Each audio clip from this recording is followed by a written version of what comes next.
What's amazing about GDP is that it begins in the 40s as a kind of technical tool for figuring out how much of the British economy can be dedicated to the war effort. Then in the 50s and 60s, it becomes a way of telling whether the US or the Soviet Union is winning the Cold War.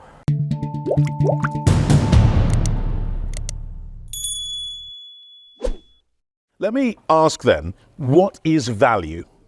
Is it a mistake to quantify it? I'll come to you, Will, because you were talking at the beginning or referring to, for example, an Aristotelian view of that issue. But if we put it to you and I put it to you, what's your view in terms of what is value, and should you quantify it? Wow. I mean, I've been thinking about this most of my life and not have got to an answer. Sorry about that. I mean, first of all, I'd agree with Daniel. I mean, human beings, since the beginning of time, trade. They exchange, and so I exchange my apples for your pears, and we reach at a point where we're both reasonably satisfied with the apples and pears we ended up with. Where there's trade, there is economic growth. That's why the Mediterranean became the kind of locus for growth, in the millennia before the birth of Christ. Imagining a society in which we don't trade, and imagining a society in which there aren't exchange values that are thrown up thereby, is impossible, in my view. So then the question is, what do you do when it's obvious that the value that is being placed on something scarce, or the value that society is placing on something, doesn't reflect its intrinsic value or your sense of intrinsic value? Here it gets incredibly subjective. I mean, I might consider it's worthwhile spending 15 quid for a bottle of wine, and you think it's ridiculous. Often, when you're standing at the bar, judging whether you're going to buy a pint of X or Y, actually the price mechanism is an indicator of actually kind of the quality of what you're about to drink. So you hold that in mind at the same time as recognizing that actually, it's probably absurd to spend £2,495 on a pair of spectacles. The reason why I mentioned this economist Piero Safra was there's a big tradition in economics that kind of launched with Adam Smith and finished really with him, in which economists try to say the value is in some way about the hours of labor that have been inputted into that product, including innovation hours. And try as you can't actually get to a kind of standardization of it. You end up kind of with mathematics, it doesn't work. I'm not sure whether AI might solve it, and Daniel should speak to that. So you're ending up with us trading, and you're ending up with having to make judgments. And here I think is where democracy kind of is so vital as a kind of adjunct of markets and an adjunct of capitalism. It's open to us to express through the ballot box whether we consider that actually property prices are too high and therefore should be taxed. And then you get some kind of collective preference that kind of be expressed and which then kind of public authorities can act on. But I mean, and you're recognizing in that actually there will be occasions where actually we collectively take the view that actually it is absurd that house prices should be kind of 12 times average earnings, or whatever it may be. But you say, I mean, let me bring you on this, Abby, but the point I was going to pick up on with Will was that we have kind of democratization of what is value. Yeah. But that kind of what's the market does anyway, isn't it? We will pay the price for what we think's worthwhile. Let me try and sort of situate this debate a little bit. So what Will is talking about, and the approach that historically Will tends to take to these issues, is much more like classical political economy, because it basically says we live in an open system that's always becoming something else. Economics is always political. Politics is always, who pays, who gains is something we shouldn't leave to technocracy. So how we define value is something that's always changing, mutable, and democratic processes should have a say in it. That is analytically very different from the neoclassical economics that Richard and Daniel are talking about, forgive me. So I'm not being entirely facetious here. When Richard says, I'm a centrist because I believe that the utopian paradigm of perfectly competitive markets and a perfectly efficient price mechanism are unrealistic, he is a centrist in the way that Nikita Khrushchev was a centrist in the Soviet Union. Because what mainstream economics does is it's not the Thatcherite position, it's not the first best world position. It says perfect markets are a useful heuristic for understanding how markets in the real world fail. But that idea of, and when you always hear professional economists and Blairites talk about mending market failures, what they're saying, though, is not nearly as metaphysically neutral as it sounds, though, because the implication of mending market failures is you're joining the circuitry in an eventually fully efficient machine. You're taking the horizon closer to the perfectly efficient market, which isn't humanly possible. Abby, let me bring Daniel in on this, can't you? Because he wants to talk about it, but also we had Khrushchev, we've had Stalin, we're getting into all sorts of But Dan, do you want to respond to that? Yeah, I mean, economists, political economists, philosophers have debated these questions for centuries. I find a very helpful way to think about this question of value is that essentially just simplify the picture, and really there are two different types of value. There is market value, which is when all of us act as consumers in a marketplace. And then there is some sort of social value when we act as citizens in a community. Do you think those two are different? Sometimes those things align, very often they don't.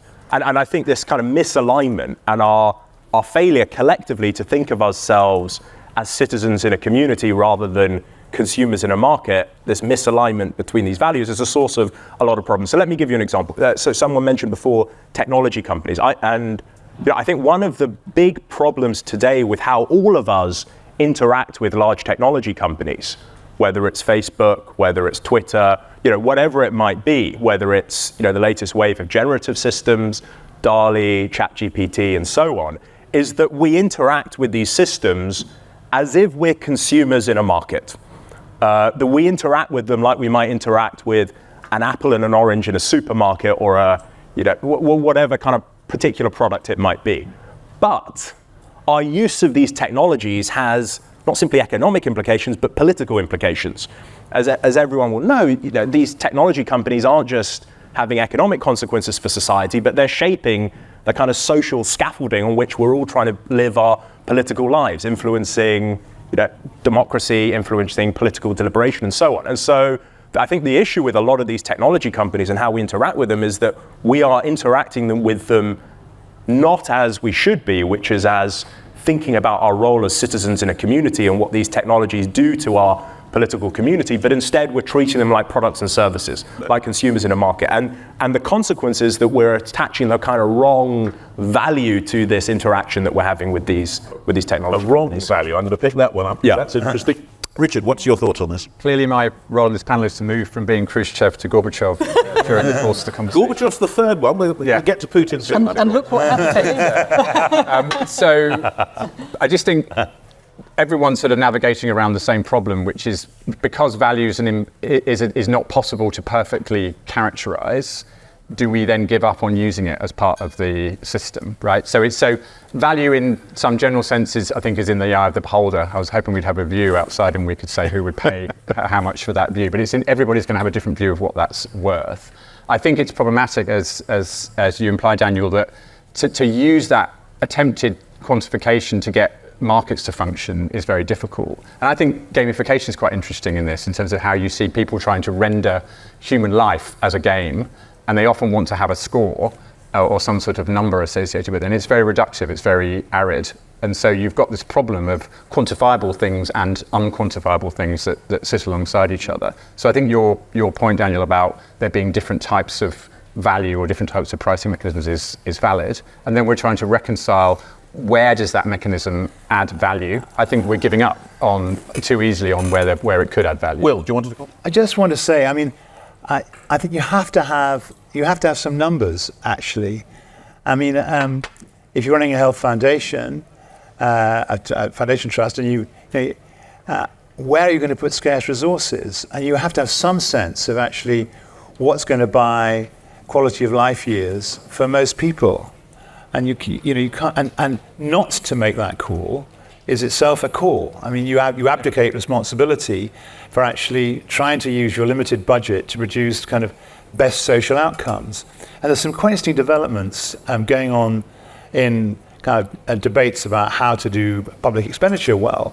A group of economists led by Professor Richard Layard, who's a kind of ardent advocate of well-being and happiness, and supported by Lord Gus O'Donnell, who used to be Cabinet Secretary, produced a paper, kind of very interesting paper, about kind of 10 days ago, saying every item of public expenditure can be put through the lens of actually how much well-being it promotes. And you know, you can then say that, you know, building this bridge there will produce more well-being than tunneling there. You can make a judgment about kind of mental well-being is incredibly important, so more resource should go into kind of developing cognitive behavioral therapy centers, for example. Money spent in early years is fantastically promoting well-being. It's absurd. Sure Start centers have gone from 3,000 to 1,000. Let's build them back up. And the returns from that and you start to see that you can allocate spending around well-being criteria and actually produces value for citizens. Begins to sound a bit like utilitarianism, a kind of philosophic calculus, perhaps, almost. Daniel, it's a desiccating calculating machine. Well, you know, you said that, I'd say it's a calculus. It's the mirror image of Soviet socialism. Daniel, you wanted to come in on this? Yeah, I mean, I agree that I think you have to start with some numbers.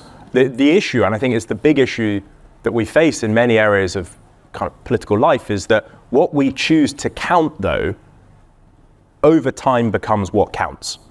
And that's sort of what has happened, just to come back to GDP. What's amazing about GDP is that it begins in the 40s as a kind of technical tool for figuring out how much of the British economy can be dedicated to the war effort and how much can be kept at home for civilians. Then in the 50s and 60s, it becomes a way of telling whether the US or the Soviet Union is winning the Cold War.